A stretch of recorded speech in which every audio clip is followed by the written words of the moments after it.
रूसी तेल पाकिस्तान आ गया। बहरी जहाज 45,000 टन रूसी खाम तेल के साथ कराची के बंदरगाह पर पहुंच गया। जियो न्यूज़ ने तारीखी मौके की खुसूसी कवरेज की। बहरी जहाज साइक्लोन से पहले कराची पहुंचने में कामयाब हुआ। जहाज से पाकिस्तान रिफाइनरी के लिए तेल की तरसीलात शुरू होने का इम्कान। बहरी जहाज़ों से मजमूई तौर पर 2 लाख टन रूसी खाम तेल पाकिस्तान लाया जाएगा। बाकी रूसी तेल भी 2 से 3 जहाज़ों के जरिए पाकिस्तान लाया जाएगा। पाकिस्तान ने रूस से इब्तदाई तौर पर 7.5 लाख टन खाम तेल खरीदने का मंसूबा बनाया है। वज़ीर आज़म शहबाज शरीफ ने रूसी तेल बरदार जहाज़ की आमद को पाक रूस ताल्लुकात के नए दौर का आगाज़ करार दिया। कहा कि पाकिस्तान खुशहाली, इक़्तिसादी तरक्की और एनर्जी सिक्योरिटी की जानिब एक एक कदम आगे बढ़ रहा है। रूसी तेल की दरामद को हकीकत में बदलने वाले तमाम लोग काबिल तारीफ हैं।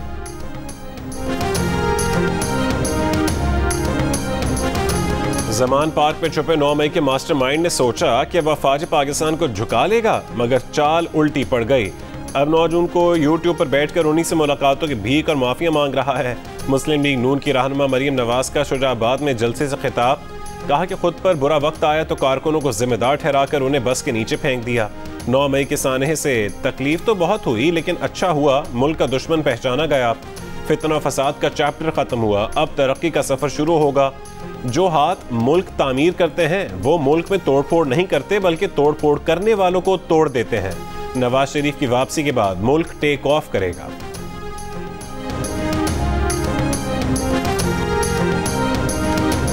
वफाकी वजीर दाखिला राना सनाउल्लाह ने कहा है कि सानिया 9 मई का मास्टरमाइंड चेयरमैन PTI है, उसे किसी सूरत नहीं छोड़ा जाएगा।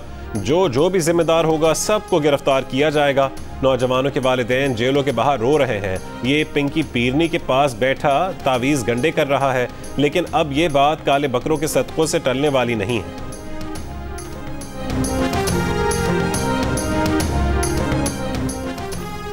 बहर अरब में बने समंदरी तूफान बिपरजॉय की शिद्दत बरकरार। कराची हैदराबाद में 13 से 16 जून के दरमियान आंधी के साथ मूसलाधार बारिश का इम्कान। टंडो मोहम्मद खान, टंडो लयार और मीरपुर खास में भी बारिश हो सकती है। समंदरी तूफान कराची के साहिल से 690 किलोमीटर और ठट्टा के साहिल से 670 किलोमीटर दूर है। तूफान के मरकज और अतराफ में हवाओं की रफ्तार 180 से 200 किलोमीटर फी घंटा है। महकमा मौसमियात के मुताबिक समंदरी तूफान के मरकज के अतराफ समंदर में शदीद तुग़यानी है। समंदरी हवाएं 15 जून को ठट्टा के साहिल, केटी बंदर और भारतीय रियासत गुजरात को अबूर करेंगी। तूफान के दौरान केटी बंदर और उसके अतराफ समंदरी लहरें 8 से 12 फुट तक बुलंद हो सकती हैं। महकमा मौसमियात ने माहीगीरों को तूफान खत्म होने तक खुले समंदर में ना जाने की हिदायत की है।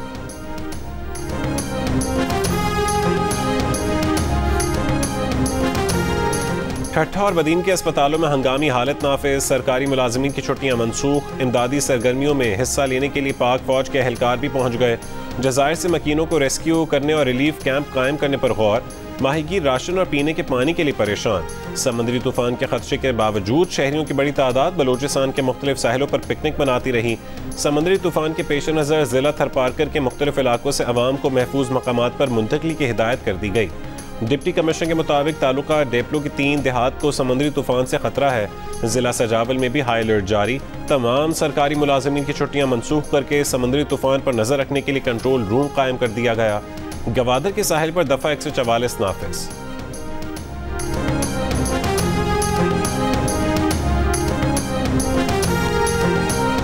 समंदरी तूफान बिपरजॉय के पेश नज़र सिंध हुकूमत ने हंगामी मंसूबा बना लिया। वज़ीर आला मुराद अली शाह ने कहा कि साहली इलाकों से तकरीबन 10,000 अफराद का इनखला किया जाएगा।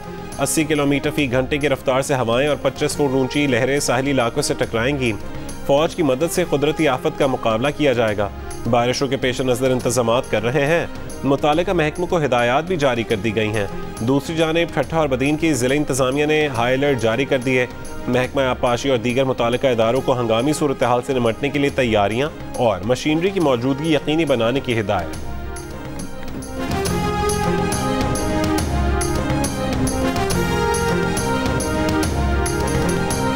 उम्मीद है IMF का मुआहदा इसी महीने हो जाएगा। अगर उसमें ताख़ीर हुई तो कौम को एतमाद में लेंगे। अल्लाह ने मुल्क को बड़े वसाइल से नवाजा है, कोई घबराने की बात नहीं है। वज़ीर आज़म शहबाज शरीफ का लाहौर में तकरीब से खिताब। कहा कि 2018 में आने वाली फैसलाई हुकूमत ने तमाम मंसूबे ठप कर दिए। CPEC मंसूबे ख़त्म कर दिए। गुज़श्ता हाकिम के पास एक ही काम था कि किस तरह अपोजिशन को दीवार से लगाए। अगर वो मेहनत करता तो आज पाकिस्तान की मईशत का ये हाल ना होता। नून लीग ने जब अप्रैल 2022 में इक़्तिदार संभाला तो पिछली हुकूमत IMF से मुआहदा तोड़ चुकी थी। 9 मई का वाक़या किसी दुश्मन की दुश्मनी से कम नहीं था। जिन लोगों ने एक शख्स के उकसाने पर इतना बड़ा फसाद किया, ये तो दुश्मन भी पाकिस्तान के साथ ना कर सका। कानून अपना रास्ता लेगा। तहरीक इंसाफ के असद उमर ने कहा है कि मुल्क की ताकतवर अशराफिया आपस में लड़ रही है। बार बार वही पुरानी हिकमत अमली इस्तेमाल की जा रही है, जबकि कौम बाकी दुनिया से मजीद पीछे होती जा रही है। ये एक डरावने ख्वाब की तरह है। दुनिया तरक्की कर रही है, आगे बढ़ रही है, हम नीचे की तरफ लुढ़कते जा रहे हैं।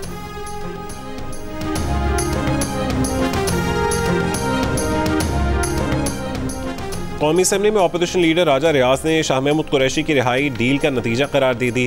कहा कि जो अडियाला से रिहा होकर दोबारा गिरफ्तार ना हो और घर चला जाए तो इसका मतलब है कि उसने ज़रूर कोई न कोई मुआहदा किया है। कहा मुश्किल वक्त में चेयरमैन PTI के साथ कोई नहीं खड़ा होगा। शाह महमूद कुरैशी भी बिल आखिर PTI छोड़ देंगे। एक इंटरव्यू में मुस्लिम लीग नून की जानिब से टिकट देने वाले सवाल पर कहा कि मुस्लिम लीग नून ने जो वादा किया था वो आज भी पूरा करने को तैयार है। दावा किया कि उन्हें अक्टूबर में इलेक्शन होते नजर नहीं आ रहे। आइन में इलेक्शन 6 महीने आगे बढ़ाने की गुंजाइश मौजूद है।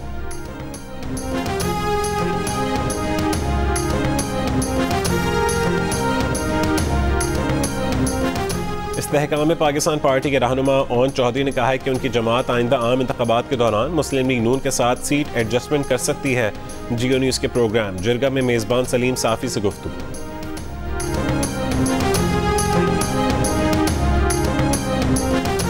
वज़ीर आला सिंध मुराद अली शाह का सूबे के लिए वफाक के प्रोजेक्ट्स पर अदम एतमाद। पोस्ट बजट प्रेस कॉन्फ्रेंस में ये भी कहा कि वफाक की तरफ से सिंध के लिए प्रोजेक्ट्स पर मुतमईन नहीं है। चाहते हैं कि सिंध को भी दीगर सूबों जितने फंड्स दिए जाएं। मामला वज़ीर आज़म के सामने रखेंगे। कराची में मेयर के इंतखाब के मामले पर हाफिज ज़ईन की तरफ इशारा करते हुए कहा कि एक शख्स रो रहा है, 15 जून के बाद वो चुप हो जाएगा। एक बंदा इतना चीख रहा है कि अब उसको घर जाकर आराम करना चाहिए।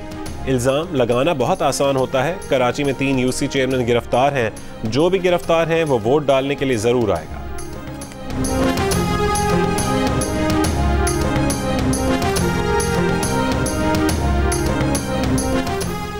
अमीर जमात इस्लामी सिराजुल हक ने कहा है कि कराची शहर अब आगे बढ़ेगा। हाफिज ज़ईमुर रहमान इस शहर का मेयर बनेगा। जमात इस्लामी अवाम की खिदमत करना चाहती है। अवामी वसाइल अवाम पर खर्च करना चाहते हैं। इस्लामी और खुशहाल पाकिस्तान बनाना चाहते हैं। धांधली के जरिए लोगों की आवाज़ को नहीं दबा सकते। अब कौम बेदार हो गई है।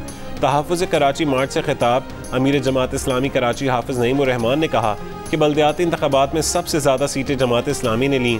शहर के मैंडेट पर वडेरे कब्जा करना चाहते हैं। आज सुप्रीम कोर्ट में पिटीशन दायर कर रहे हैं।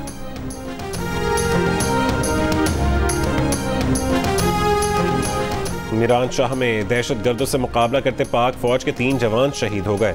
शहीद होने वाले सिपाही मोहम्मद जमान की उम्र 22 साल, सिपाही नसीम खान की उम्र 26 साल, जबकि सूबेदार असगर अली 40 बरस के थे।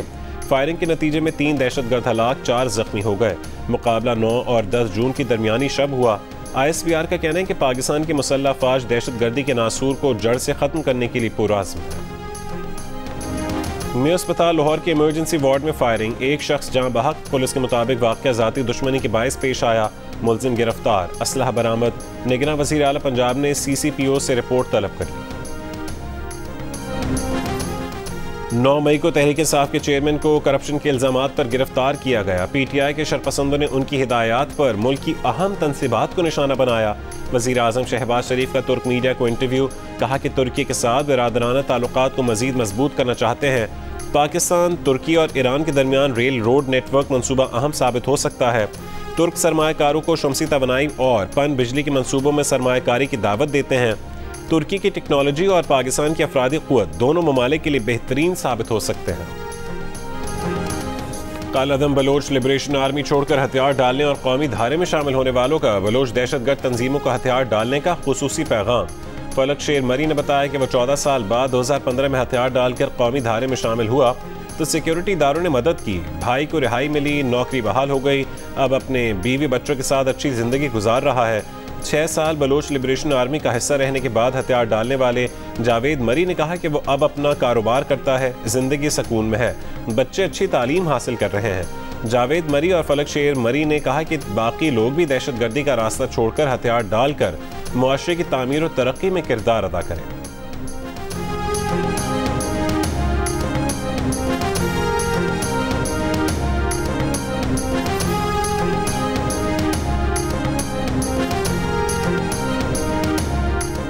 9 मई के वाक़यात के ज़िम्मेदारों को कौम के सामने बेनकाब किया जाए। इस्तेहकाम में पाकिस्तान उलमा मशाइख कॉन्फ्रेंस का मुतालबा। चेयरमैन पाकिस्तान उलमा काउंसिल ताहिर महमूद अशरफी ने कहा है कि पाकिस्तान और सिक्योरिटी इदारों के खिलाफ मुहिम को रद्द करते हैं।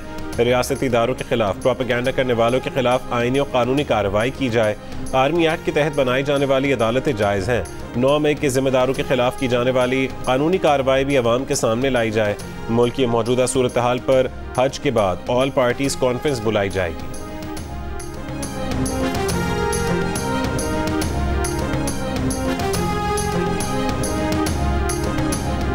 पाक अफगान तावन फोरम के तहत काबुल में बड़ा इकदाम। पाकिस्तान की जानिब से अफगान भाइयों के लिए खास आंखों के इलाज का मुफ्त कैंप कायम किया गया। बेशतर अफराद ने अपनी आंखों का मुफ्त मुआयना और इलाज करवाया। पाक अफगान तावन फोरम और अल खिदमत फाउंडेशन के तवस्सुत से काबुल में आंखों का एक अस्पताल भी कायम है।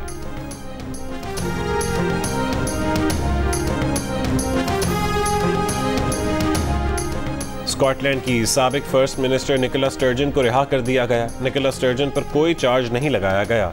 निकोला स्टर्जन को इतवार की दोपहर को पूछगछ के लिए हिरासत में लिया गया था। और ना कोई गम, ना अफसोस और शर्म। अफ्रीकी मुल्क मोरितानिया का मुनफरिद रिवाज, तलाक पार्टी रखी जाती है। तलाक पर नाच, गाने और खाने का एहतमाम। ख़वातीन को मेहंदी भी लगाई जाती है। इस बात को फैलाया जाता है कि खातून से फिर से शादी की जा सकती है। मोरितानिया तलाक बहुत आम है। बहुत से लोग 5 से 10 शादियां कर चुके हैं, कुछ तो 20 से ज़्यादा शादियां कर चुके हैं।